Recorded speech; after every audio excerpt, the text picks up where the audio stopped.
ibadahnya seorang hamba kepada Allah tidak mengenal waktu dan tempat. Kapanpun, dimanapun, dia harus beribadah kepada Allah Subhanahu wa Ta'ala. Harga diri seorang mukmin itu di sisi Allah lebih besar daripada kehormatan Ka'bah sendiri.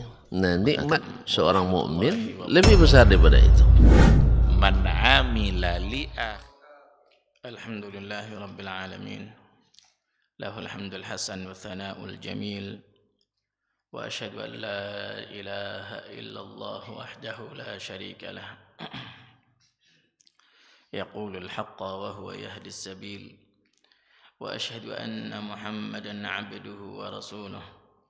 Sallallahu alaihi wa ala alihi wa sahbihi wa sallama tasliman katsira. Wa ba'du.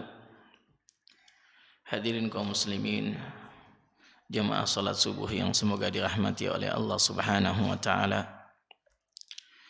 Pada kesempatan pagi hari yang berbahagia ini, kita bersyukur memuji Allah Subhanahu wa taala atas limpahan rahmat dan karunia-Nya kepada kita semua, sehingga hingga detik ini kita masih mendapatkan taufik dan hidayah untuk melaksanakan salah satu kewajiban kita sebagai seorang muslim, salat subuh berjamaah.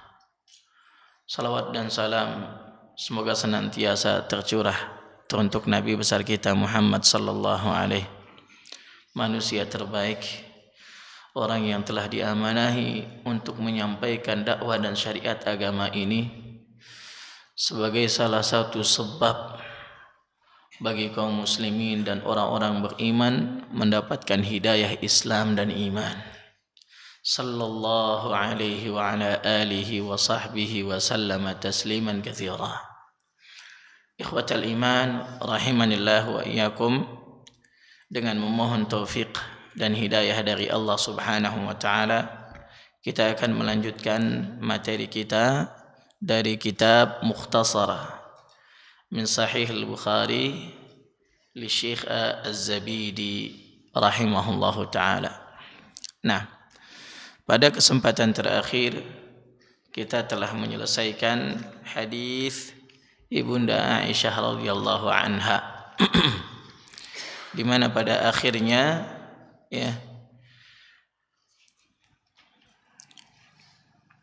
Waraqah ibnu Naufal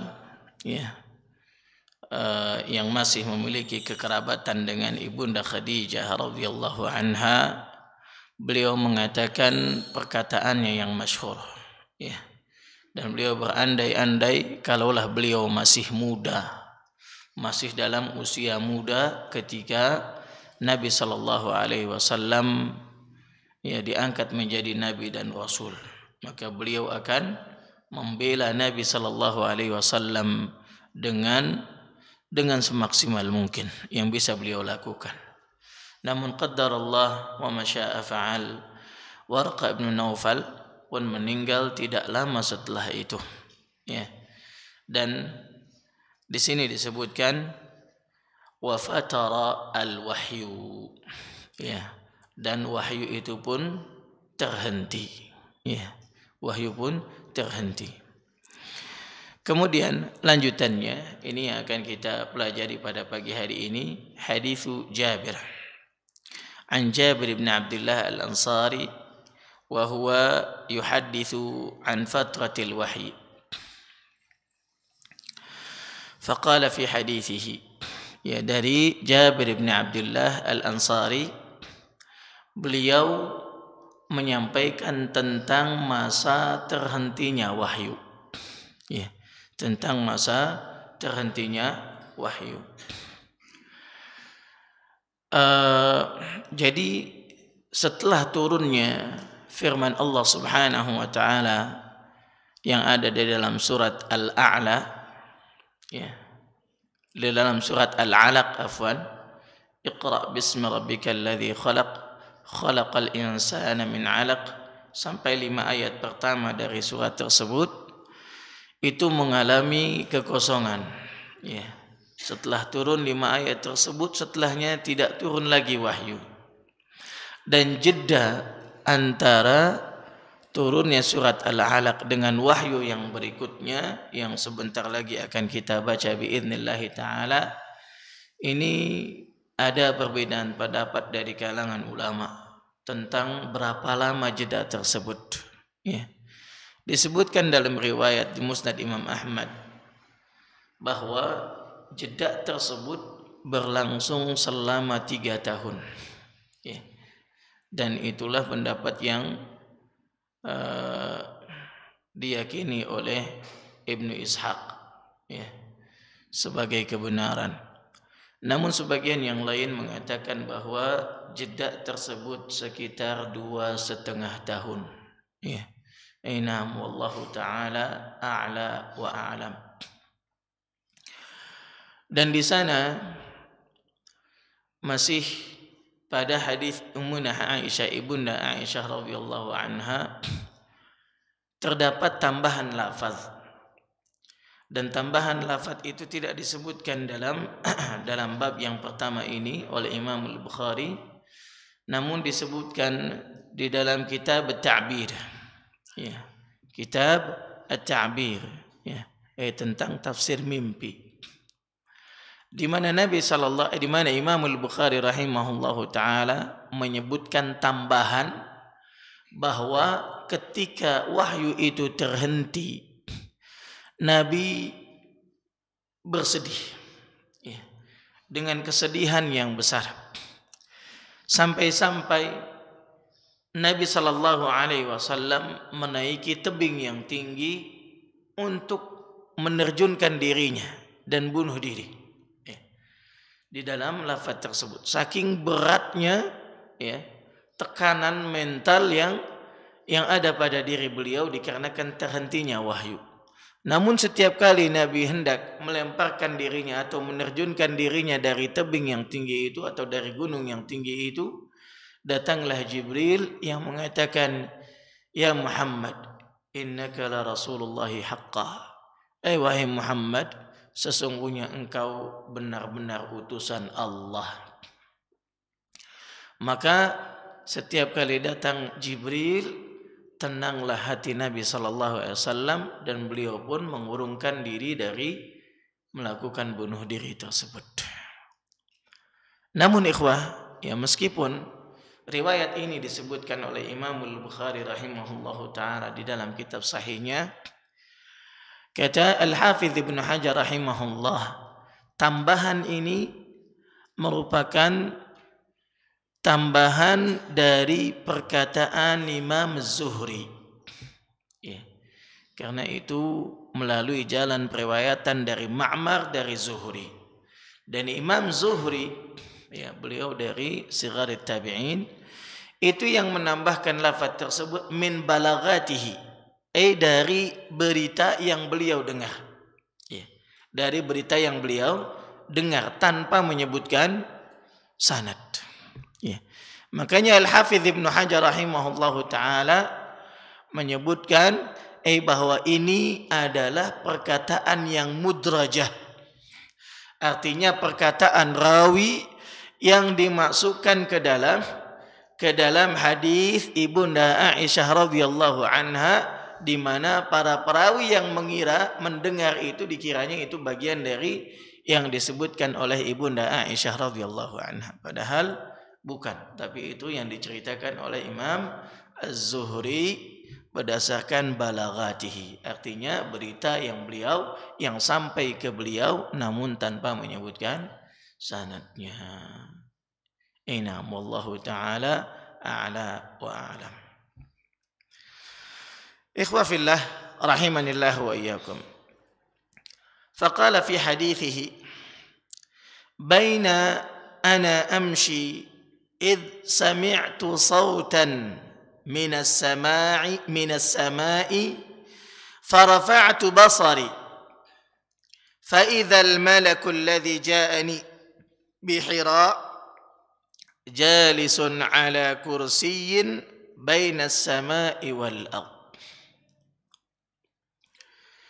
Di sini Jabir bin Abdullah Al-Ansari radhiyallahu anhu menceritakan tentang bagaimana wahyu itu turun setelah masa fatratil wahyi, setelah terhentinya wahyu, dari semenjak wahyu yang pertama.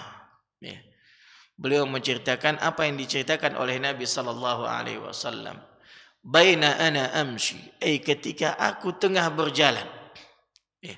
Ketika aku tengah berjalan, kata Nabi sallallahu alaihi wasallam, id sami'tu sautan minas sama.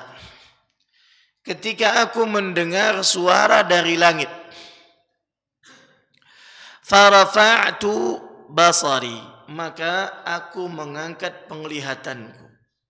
Dalam satu riwayat disebutkan farafa'tu ra'si, aku mengangkat kepalaku, ya, melihat ke langit.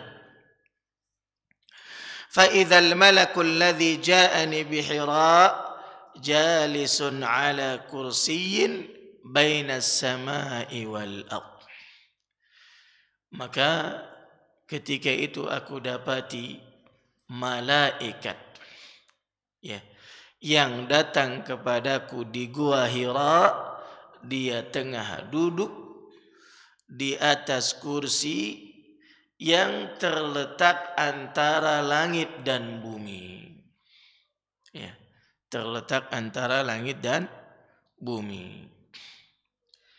Di sini disebutkan bahwa Jibril tengah berada di atas kursi, tengah duduk di atas kursi yang terletak antara langit dan bumi. Ya. Nabi melihat pemandangan yang belum pernah beliau lihat ketika itu. Ya. Maka Nabi mengatakan faru'ibtu minhu. Seketika aku pun takut, ya, melihat pemandangan yang dilihatnya, yaitu malaikat Jibril, ya, yang tengah duduk di atas kursi antara langit dan bumi. Ya. Dalam riwayat yang lain Nabi sallallahu alaihi wasallam menceritakan bahwa malaikat Jibril memiliki 600 janah, memiliki 600 sayap. Ya. Kalau burung sayapnya 2, malaikat Jibril sayapnya 600. Bagaimana bentuknya? Wallahu ta'ala a'la wa alam. Ya. Bahkan disebutkan dalam riwayat yang lain bahwa Jibril menutupi ufuk, ya, menutupi langit yang terlihat oleh Nabi sallallahu alaihi wasallam. Bagaimana besarnya malaikat Jibril ketika itu. Aina. Ikhwa fillah rahimanillahu wa iyyakum. Faraja'tu faqultu zammiluni fa anzalallahu ta'ala ya ayyuhal muddaththir qum fa anzir ila qawlihi warujza fahjur fahamyal wahyu wa tataba'. Maka kata Nabi sallallahu alaihi wasallam, aku pun kembali. Nabi SAW pulang ke rumahnya, ya, dan aku katakan kepada istrinya, zamiluni. Ya, artinya zamiluni, selimuti aku. Ya. Fa anzalallahu ta'ala ya ayyuhal muddaththir. Maka Allah Subhanahu wa taala menurunkan firman-Nya, ya ayyuhal muddaththir, wahai orang yang berselimut. Pada riwayat ini disebutkan bahwa Nabi sallallahu alaihi wasallam mengatakan kepada istrinya, zammiluni. Ya. Namun di sana dalam riwayat lain, ya, dan riwayat ini juga disebutkan oleh Imam Al-Bukhari dalam kitab tafsir, ya, dalam kitab sahihnya, dengan kata dathiruni. Dalam Sahih Muslim juga disebutkan dengan lafaz dathiruni. Dan Imam Az-Zarkashi rahimahullahu taala mengatakan bahwa lafaz dathiruni ini yang lebih cocok, seharusnya dibawakan karena sesuai dengan ayat yang turun, yaitu ya ayyuhal muddaththir. Ya. Namun ya, adanya lafaz tersebut, lafaz yang mengatakan zammiluni zammiluni, ini menunjukkan bahwa makna dari kata ya ayyuhal muzammil itu sama dengan kata ya ayyuhal muddaththir. Wahai orang yang berselimut. Kedua-duanya maknanya adalah orang yang berselimut, di mana yang dimaksud di situ adalah Rasulullah sallallahu alaihi wasallam. Nah, ya ayyuhal muddaththir qum fa'anzir. Wahai orang yang berselimut, berdirilah dan berilah peringatan. Ya. Qum fa'anzir wa rabbaka fakabbir wa thiyabaka fatahhir, ya, wa rujza fahjur. Allah Subhanahu wa taala pada awal ayat ini memerintahkan kepada Nabi sallallahu alaihi wasallam untuk berdiri, ya, bangkit dari tempat tidurnya dan memberikan peringatan. Kata para ulama, peringatan itu diberikan kepada orang-orang yang belum beriman. Diberikan kepada orang-orang yang belum beriman. Karena saat itu memang kebanyakan manusia belum beriman. Kalaupun ada, maka masih Sayyidah Khadijah radhiyallahu anha. Baru beliau saja. Nah, maka Nabi sallallahu alaihi wasallam diperintahkan untuk memberikan peringatan kepada kaumnya, di mana kebanyakan mereka adalah belum beriman. Karena kalau untuk orang yang beriman, lebih tepatnya adalah dengan at-tabsyir, yaitu berita gembira. Ini yang disebutkan oleh ahlul ilmi. Kenapa dikatakan qum fa'anzir? Nah, wallahu taala a'la wa a'lam. Wa rabbaka fakabbir wa thiyabaka fatahhir wa rujza fahjur. Ya, dan Nabi sallallahu alaihi wasallam juga diperintahkan untuk mengagungkan Allah, ya, dan mensucikan pakaiannya. Thiyabaka fatahhir. Pakaian seperti yang kita ketahui yang dipakai oleh manusia untuk menutupi aurat. Namun di sana ada ulama mufassirun juga yang menafsirkan kata thiyabaka, pakaianmu adalah nafsak, yaitu jiwamu. Ya. Sucikanlah dirimu, sucikanlah jiwamu dari segala macam kotoran syirik maupun maksiat. Ya. Nah, warujza fahjur. Adapun kata-kata arujza ini disebutkan oleh ahlul ilmi bahwa yang dimaksud diantaranya adalah Syekh Sa'di dan juga ulama tafsir lainnya, bahwa arujza yang dimaksud adalah al-awthan wal asnam, yaitu berhala dan patung. Ya. Al-awthan wal asnam, berhala dan patung. Ya. Apa bedanya antara berhala dan patung, Ustaz? Para ulama menyebutkan bahwa di dalam syariat kata berhala dan patung itu sama. Artinya sama-sama yang disembah selain Allah Subhanahu wa taala oleh orang-orang musyrik. Adapun di dalam bahasa, maka ada perbedaan antara keduanya. Bahwa yang dimaksud dengan patung itu adalah setiap yang memiliki bentuk, ya, memiliki bentuk, ya, yang dipahat atau dibuat dan yang semacamnya, sehingga berbentuk seperti manusia atau hewan, ya, baik itu dari kayu, dari emas, perak atau batu sekalipun, ya, tapi dibentuk dipahat sehingga berbentuk seperti wujud manusia atau hewan. Maka yang demikian disebut dengan sanam atau patung. Adapun wathan, berhala, maka dia mencakup seluruh yang disembah selain Allah, baik memiliki bentuk maupun tidak. Ya. Seperti apa? Misalnya pohon saja, pohon besar. Ya. Maka itu kalau disembah selain Allah juga disebut dengan wathan. Batu besar juga demikian. Bila dikeramatkan juga disebut dengan wathan.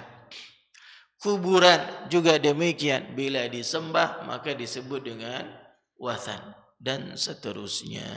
Wallahu ta'ala a'la wa a'lam. Ikhwah fillah rahimanillahu wa iyyakum. Warujza fahjur. Ini salah satu maknanya. Ada juga ulama yang mengatakan bahwa yang dimaksud dengan rujza di sini adalah setiap perbuatan yang buruk. Setiap perbuatan yang buruk. Karena asal makna dari kata arujz atau rijz itu adalah azab.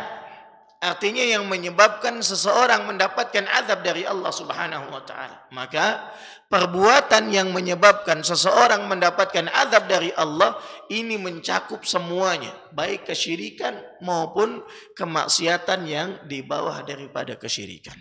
Ya. Artinya perintah di sini untuk meninggalkan ar-rujza adalah perintah untuk meninggalkan segala macam keburukan, baik itu kesyirikan maupun baik yang dimaksud dengan keburukan di sini adalah dosa syirik maupun dosa yang lainnya yang masih di bawah kesyirikan. Wallahu ta'ala a'la wa a'lam.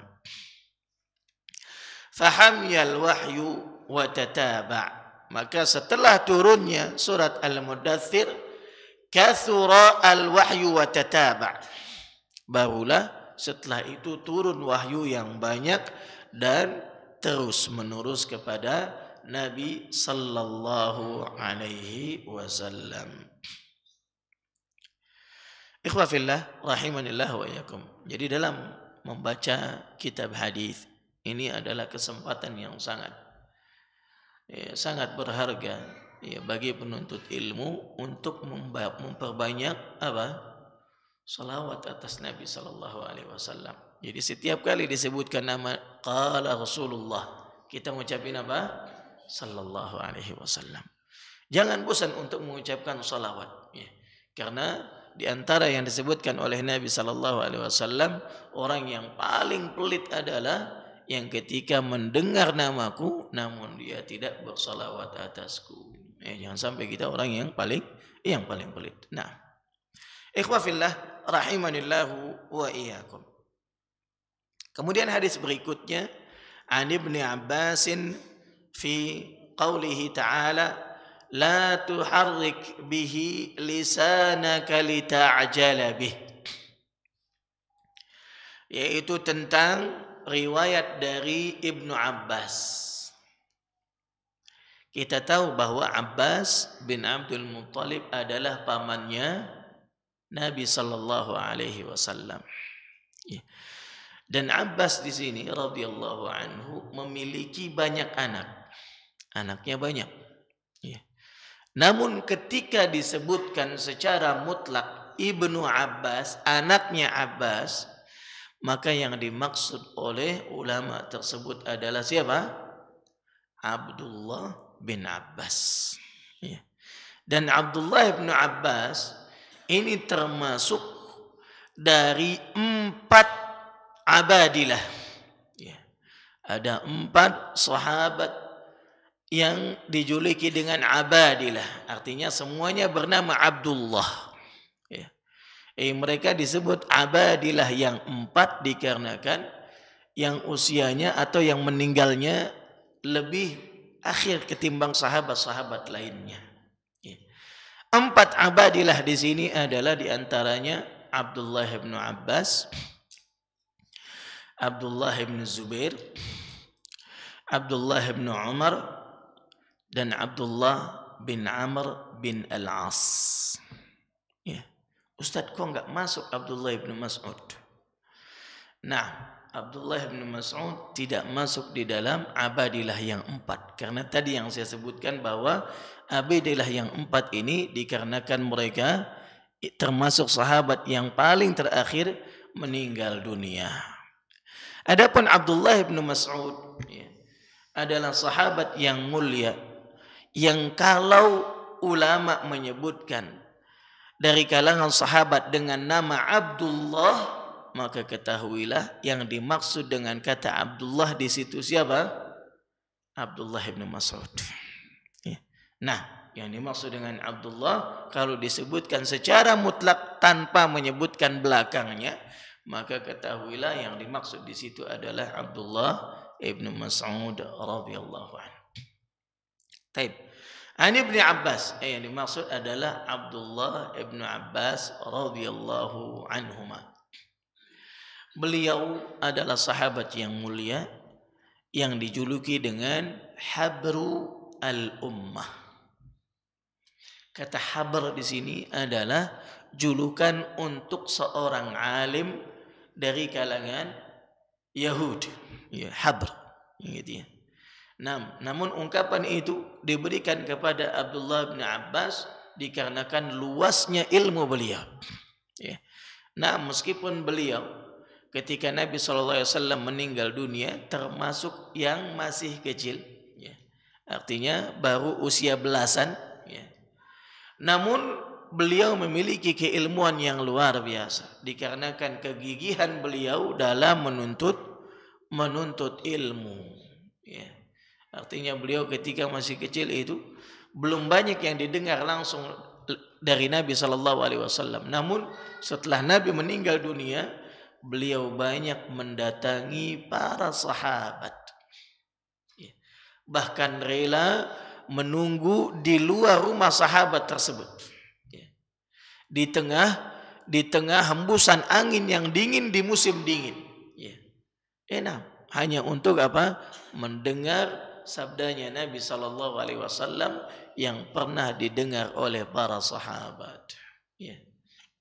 Ikhwafillah rahimanillahu wa iyyakum. Jadi untuk mendapatkan ilmu itu butuh usaha. Seseorang mengambil sebab. Padahal Abdullah bin Abbas adalah sahabat yang mulia yang pernah didoakan oleh Nabi SAW dengan doa yang masyhur, Allahumma faqihhu fid din wa 'allimhu ta'wil. Ya, Nabi pernah mendoakan Abdullah bin Abbas dengan doa, ya Allah, faqihhu fid din, berilah dia pemahaman dalam agama. Wa 'allimhu ta'wil, dan ajarkan kepadanya tentang tafsir. Itu tafsir Al-Qur'an. Ya. Kalau orang didoakan oleh Nabi SAW dan yakin bahwa apa yang didoakan oleh Nabi pasti diijabah oleh Allah Subhanahu wa taala, kira-kira bagaimana? Dia ngambil sebab yang lain atau tidak? Nah, bisa jadi kalau orang yang tertipu, ya, maksudnya tertipu di situ adalah yang lalai, lengah, ya, tidak terpikir pada dirinya untuk mengambil sebab untuk mendapatkan ilmu itu, maka dia bersandar kepada doa itu saja. Dan ini tidak mungkin seseorang akan mendapatkan ilmu, ya.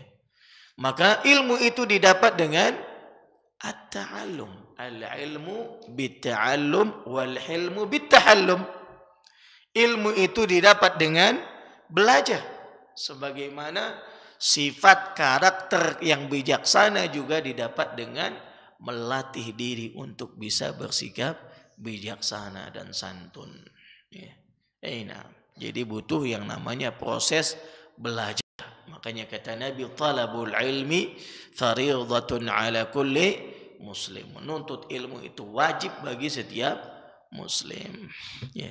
Jadi ini merupakan seharusnya jadi pelajaran bagi kaum muslimin, ya. Jadi kalau mau dapat ilmu maka belajar.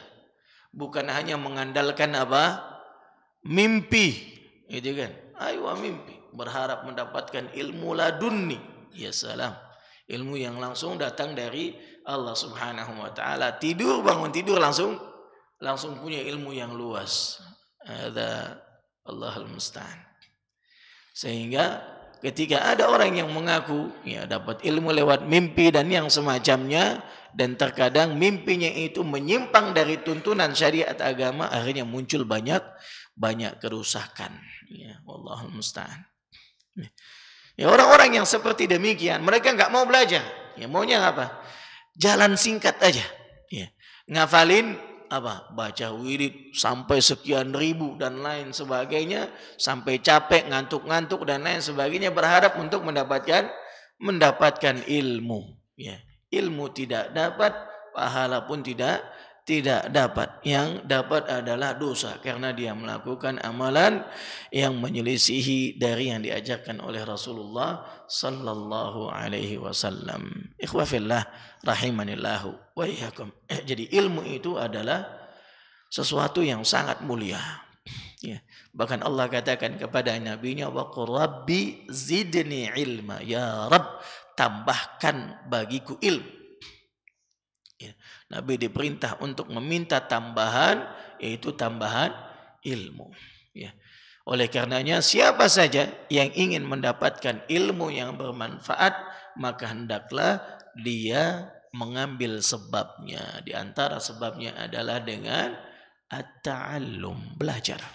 Ya. Makanya di antara ayat yang turun pertama kali kepada Nabi SAW adalah Iqra' bismi rabbikal ladzi khalaq. Bacalah dengan menyebut nama Tuhanmu yang telah menciptakan. Ikhwah fillah rahimanillahu wa iyyakum. Fi qouli ta'ala la tuharrik bihi lisanaka lita'jala bih. Jangan engkau menggerakkan lisanmu ya, untuk menyegerakan dengannya. Ya. Artinya Nabi sallallahu alaihi wasallam ketika turun wahyu, Nabi buru-buru mengikuti lafaz yang diucapkan oleh malaikat Jibril dengan menggerak-gerakkan lisannya, ya, supaya cepat hafal dan cepat bisa. Ya. Namun ini dilarang oleh Allah Subhanahu wa taala. Qal kana Rasulullah sallallahu alaihi wasallam yu'aliju min at-tanzil shiddah wa kana mimma yuharriku shafatayhi. Kata Abdullah bin Abbas radhiyallahu anhuma, Rasulullah sallallahu alaihi wasallam mengatasi beratnya turun wahyu, ya, itu diantaranya dengan yuharriku syafatih, menggerakkan kedua bibirnya. Ya. Faqala Ibnu Abbas, maka Abdullah bin Abbas mengatakan, fa ana uharrikuhuma lakum kama kana Rasulullah sallallahu alaihi wasallam yuharrikuhuma. Kata Abdullah bin Abbas, dan aku menggerak-gerakannya, ya, di hadapan kalian, menggerak-gerakkan bibirku di hadapan kalian sebagaimana Nabi menggerak-gerakkan bibirnya, ya, saat mengulang wahyu. Qala Sa'id, ana uharrikuhuma kama ra'aitu Ibn Abbas yuharrikuhuma faharraka syafatayhi. Sa'id, ya, ini perawi yang meriwayatkan hadis dari Abdullah bin Abbas. Ya. Dan aku menggerak-gerakkan bibirku sebagaimana juga aku melihat Abdullah bin Abbas menggerak-gerakkan bibirnya. Dalam ilmu hadis ini disebut dengan at-tasalsul bitahrik asy-syafatih. Jadi hadis yang diriwayatkan secara beruntun, dengan melakukan hal yang sama seperti yang dilakukan oleh perawinya, yaitu perawi yang pertama Abdullah bin Abbas menggerak-gerakkan bibirnya. Jadi dicontohkan, perawi yang mendengar dari Abdullah bin Abbas melihat itu, saat menyampaikan kepada murid-muridnya, dia juga mencontohkan hal yang sama. Ya. Jadi dia gerak-gerakan bibirnya. Ya. Ya, itu dicontoh terus seperti itu. Maka disebut dengan at-tasalsul, ya, berlanjut, menyambung, ya. Riwayat yang menyambung dengan menggerakkan dua bibir.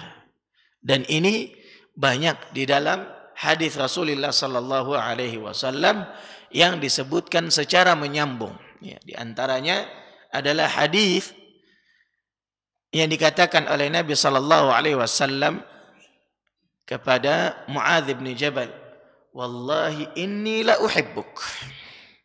Demi Allah, sesungguhnya aku benar-benar mencintaimu. Ya.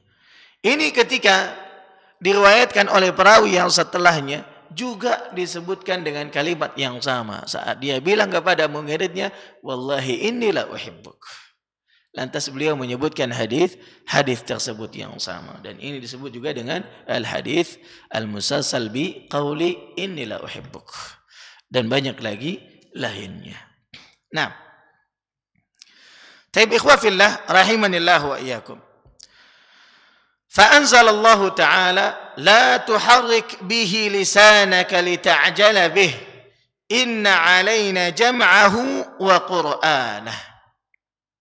Ya. Jangan engkau menggerakkan lisanmu, ya, lita'jala bih, untuk menyegerakan dalam pengucapan Al-Quran. Ya. Ustaz, yang dilarang di ayat itu adalah menggerakkan lisan. Kenapa yang diceritakan oleh Abdullah bin Abbas menggerakkan dua bibir? Ya. Nah, ya.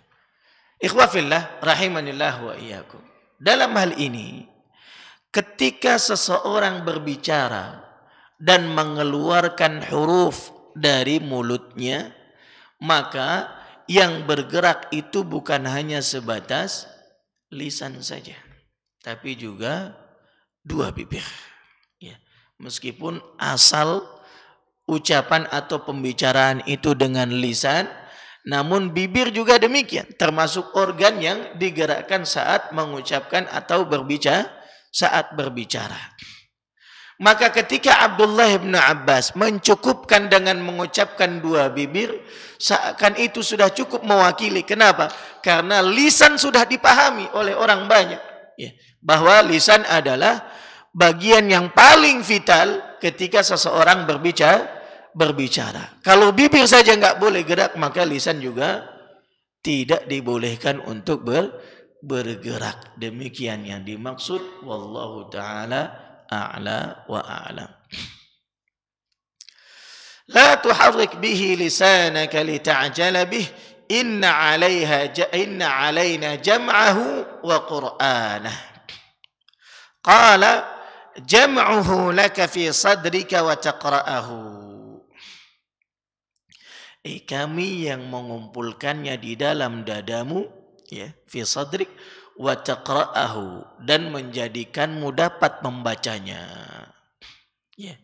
Nah, jadi inna 'alaina jam'ahu, sesungguhnya kami yang akan mengumpulkannya. Maksudnya apa? Mengumpulkan Al-Quran itu di dalam dadamu, menjadikan dirimu hafal. Ya, dan hafalan itu terjaga di dalam dada, fi sadr. Ya. Ini juga menunjukkan bahwa hafalan ilmu itu semuanya tersimpan di dalam dada. Ya, tersimpan di dalam dada. Nah, wa taqra'ahu, dan engkau bisa membacanya, itu juga kami yang menjadikannya. فَإِذَا قَرَأْنَاهُ فَاتَّبِعْ قُرْآنَهُ أي قال فَاسْتَمِعْ لَهُ وَأَنْصِتْ. Apabila kami telah membacanya, maka ittabi' Qur'an, maka ikutilah bacaan. Ini ditafsirkan oleh Abdullah bin Abbas, ya, yaitu dengan ay istami' lahu wa ansit. Kalau kami membacanya, maka dengarkan dan diam. Ya, jadi jangan ikut dulu. Ya. Kalau kami telah membacanya, maka ikutilah bacaannya. Maksudnya adalah mengikutinya dengan menyimak baik-baik, dengarkan saja dan diam. Nah, Thumma inna alaina bayanah. Ay thumma inna alaina an taqra'ahu فكان رسول الله صلى الله عليه وسلم بعد ذلك إذا أتاه جبريل استمع فإذا انطلق جبريل قرأه النبي صلى الله عليه وسلم كما قرأه. ثم إن علينا بيانا, kemudian kamilah yang akan menjelaskannya kepadamu. Ini ditafsirkan oleh Abdullah bin Abbas, maksudnya adalah inna alaina an taqra'ahu, sesungguhnya kamilah yang akan menjadikanmu dapat membacanya. Ya. Tadi saat diturunkan wahyu ini Nabi diperintahkan untuk jangan bicara. Maksudnya jangan ngikutin lafadznya, jangan ngikutin bacaannya, cukup diam saja dan dengarkan. Ya. Diam saja dan dengarkan, karena kami yang akan mengumpulkan hafalan itu di dalam dadamu dan menjadikan kamu dapat membacanya. Ya. Fa idza qara'nahu fattabi' qur'ana, maka apabila kami telah membacanya, ikutilah bacaannya. Maksudnya dengan mendengarkan dan diam. Summa inna alaina bayanah, kemudian kamilah yang akan menjadikanmu dapat membaca. Ya, maka kata Abdullah bin Abbas, maka Nabi SAW setelah itu, setelah turun ayat ini, Nabi setiap kali Jibril datang, maka Nabi hanya cukup mendengar saja, tidak mengikuti bacaan dan tidak menggerak-gerakkan bibir maupun lisannya. Dan setelah Jibril pergi, baru Nabi SAW membaca seperti yang dibaca oleh Jibril alaihissalam. Subhanallah. Ikhwafillah rahimanillahu wa iyyakum. Ini yang ditafsirkan oleh Abdullah ibnu Abbas radhiyallahu anhuma. Dan di sana ada tafsiran yang lainnya. Naam, ada tafsiran yang lainnya di mana sebagian ulama mengatakan summa inna alaina bayanah, kemudian kamilah yang akan menjelaskannya kepadamu. Maksudnya menjelaskan makna arti kata yang tidak dipahami. Ya. Ini juga salah satu penafsiran daripada ayat ini yang disebutkan dari ulama tafsir lainnya. Wallahu ta'ala a'la wa a'lam. Ikhwafillah rahimanillahu wa iyyakum. Pada athar ini menunjukkan bahwa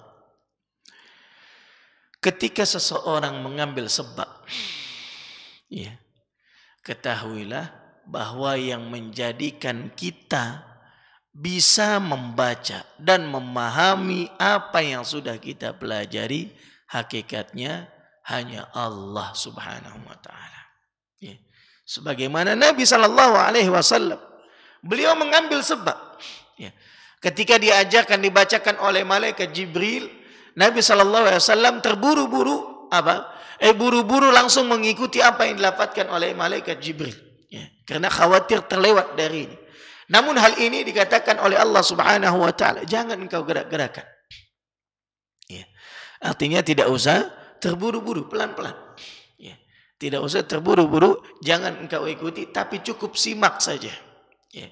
Cukup simak saja, dengarkan saja, karena kami yang akan mengumpulkan hafalan itu di dalam dadamu, dan kami juga yang akan menjadikanmu dapat membacanya. Ya. Ya. Jadi meskipun Allah Subhanahu wa taala memerintahkan kita untuk mengambil sebab, namun kita juga mesti pahami hati ini tidak boleh terpaut kecuali hanya kepada Allah. Kenapa? Karena Allah yang menjadikan Anda bisa atau tidak.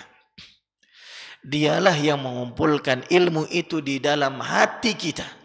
Sebagaimana dialah yang mengumpulkan Al-Quran di dalam dadanya Nabi kita Muhammad sallallahu alaihi wasallam dan menjadikan beliau dapat membacanya.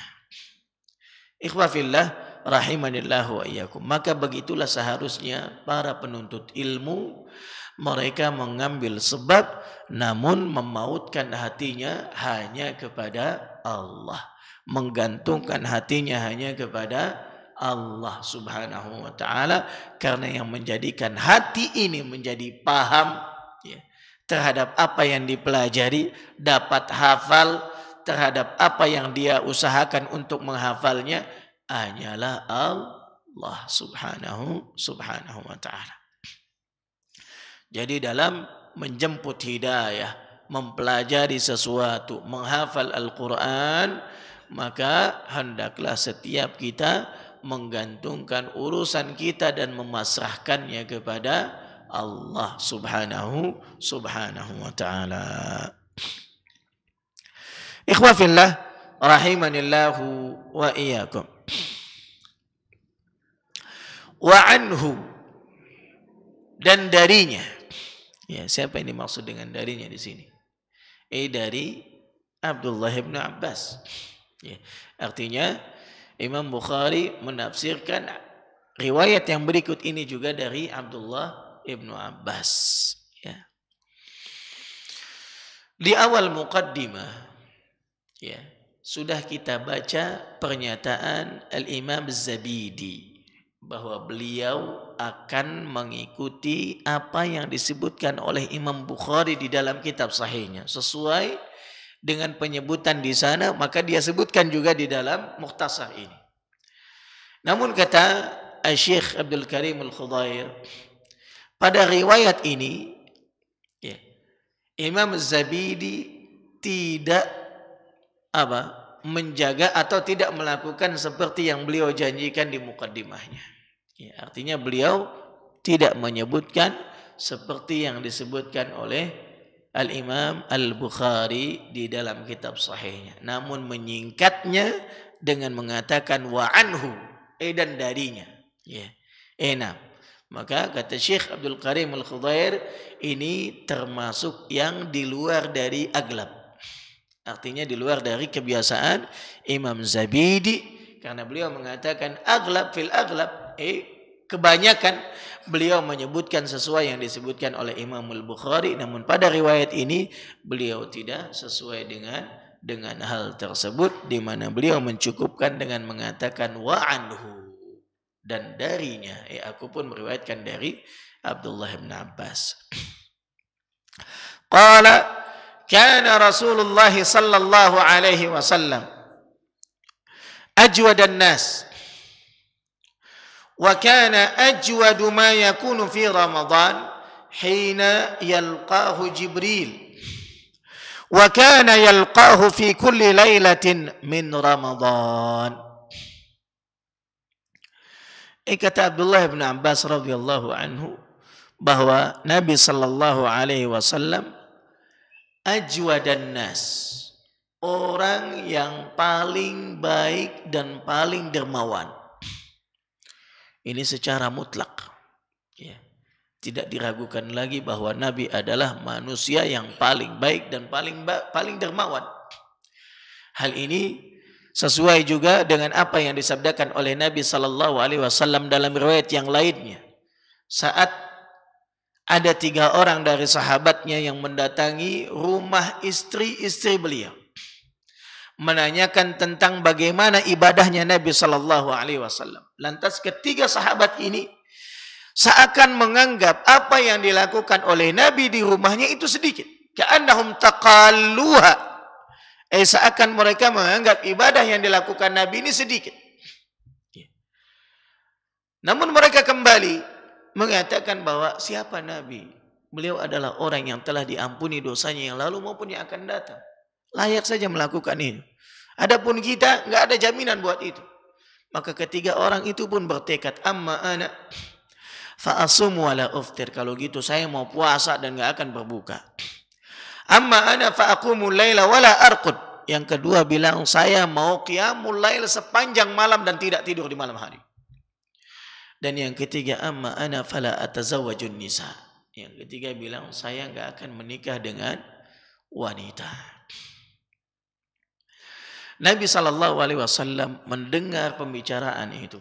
Ada yang menyampaikan kepada Nabi, lantas Nabi naik ke mimbar dengan mengatakan ma balu aqwam. Kenapa ada orang-orang yang mengatakan kada wa kada, kada wa kada. Wallahi inni la akhsyakum lillahi wa atqakum. Syahidnya di sini.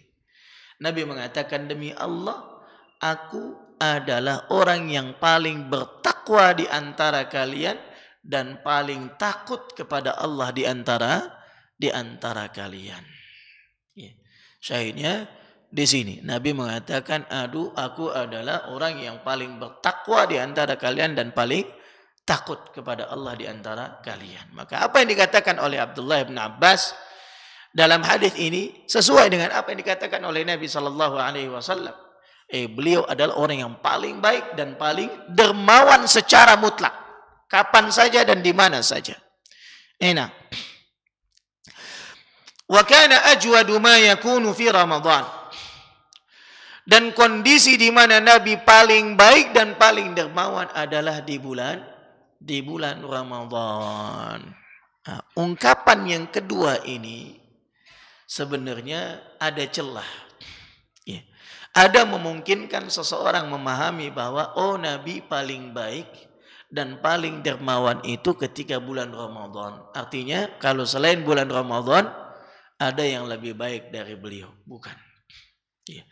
Justru celah di sini telah ditutup dengan ungkapan yang pertama, ya, yang mengatakan bahwa Nabi adalah orang yang paling baik dan paling dermawan di antara manusia. Artinya kapan saja dan di mana saja. Tapi ini sudah menutup semua persangkaan atau celah-celah tadi yang bisa muncul dengan kalimat yang kedua, yaitu di mana Nabi sallallahu alaihi wasallam sangat dermawan dan paling dermawan, paling baik saat di bulan Ramadan. Artinya kebaikannya melebihi daripada di bulan yang lainnya atau di waktu yang lainnya. Kalau di hari-hari biasa, bulan-bulan biasa, Nabi sudah yang paling baik daripada manusia lainnya, maka ketika Ramadan jauh lebih dahsyat lagi. Ya, jauh lebih dahsyat lagi. Hina yalqahu Jibril, ketika ditemui oleh Jibril, wa kana yalqahu fi kulli lailatin min Ramadan fayudarisuhul Quran. Di mana Jibril menemui Nabi Muhammad sallallahu alaihi wasallam di bulan Ramadan pada setiap malamnya dan mengajarkannya Al-Quran. Ya, mengajarkannya Al-Quran sallallahu alaihi wasallam. Fala Rasulullah sallallahu alaihi wasallam ajwadu bil khairi min ar-rihil mursalah. Dan Nabi sallallahu alaihi wasallam paling baik, ya, dengan memberikan kebaikan daripada ar-rih al-mursalah, angin yang dikirim. Maksudnya angin dikirim apa? Angin yang membawa atau menggiring awan hujan. Ya. Nah. Ya. Ikhwa fillah rahimanillahu wa iyyakum. Allah Subhanahu wa taala telah mengatakan kepada kita, laqad kana lakum fi Rasulillahi uswatun hasanah. Telah ada bagi kalian pada diri Rasulullah sallallahu alaihi wasallam teladan yang baik. Dan Nabi sallallahu alaihi wasallam di sini dikatakan kondisi paling baik adalah saat di bulan Ramadan ketika didatangi oleh malaikat Jibril yang mengajarkannya Al-Quran. Jadi berdasarkan athar ini semestinya siapa saja yang mempelajari Al-Quran, ya, bacanya, pemahamannya, tafsirnya, ya, pengamalannya, maka semestinya dia juga mencontoh bagaimana Nabi SAW saat banyak mempelajari Al-Quran menjadi lebih baik, ya, berusaha untuk meningkatkan kebaikan diri dan kapasitas diri. Ya, ini semestinya dilakukan oleh orang-orang yang mempelajari Al-Quran. Tidak puas dengan sebatas mempelajari cara bacanya saja, tapi juga terus meningkat, ya, kapasitas dirinya dengan mempelajari tafsirnya, maknanya, berusaha mengamalkannya, membacanya di dalam sholatnya, meneladani apa yang diperintahkan di dalamnya. Ya. Nah, ya. Mestinya demikian dan tidak puas dengan sebatas apa? Cukup mempelajari sebagiannya saja. Ikhwah fillah rahimanillahu wa iyyakum. Semoga Allah Subhanahu wa taala mengkaruniakan kepada kita ilmu yang bermanfaat yang semakin mendekatkan diri kita kepada Allah Subhanahu wa taala sehingga kita diteguhkan di atas agamanya yang lurus dan istiqamah hingga kita dimatikan dalam kondisi yang paling baik. Amin amin ya rabbal alamin. Setelah ini disebutkan ada hadis Abu Sufyan yang panjang, ya. Jadi mungkin kita tunda sampai ke pertemuan berikutnya, kan ini enggak habis, gitu kan? Dibaca dalam kalau sampai cuma beberapa menit saja. Ini hampir 1 lembar lebih, gitu kan? Hadis Abu Sufyan ketika bertemu dengan Herakl. Nah. Wa sallallahu ala nabiyyina Muhammadin wa ala alihi wa sahbihi wa sallam. Subhanakallahumma bihamdik asyhadu an la ilaha illa anta astaghfiruka wa atubu ilaik.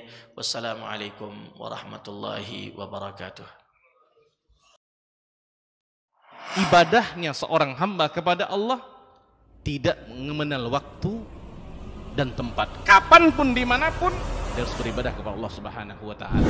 Harga diri seorang mukmin itu di sisi Allah lebih besar daripada kehormatan Ka'bah sendiri. Nah, nikmat seorang mukmin lebih besar daripada itu.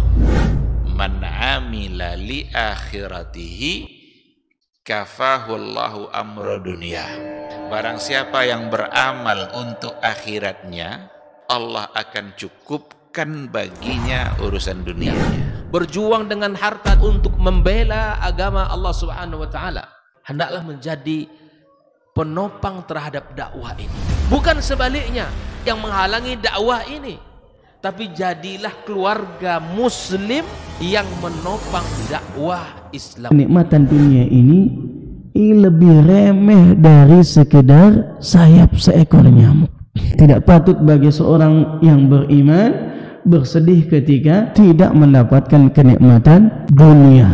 Nabi SAW katakan, la tahkiranna 'anil ma'rufi syai'a walau an talqa akhaka biwajhin taliq. Jangan kamu pandang remeh suatu kebaikan walaupun sedikit. Apa sedikitnya? An talqa akhaka biwajhin taliq. Muka senyum kepada saudaramu.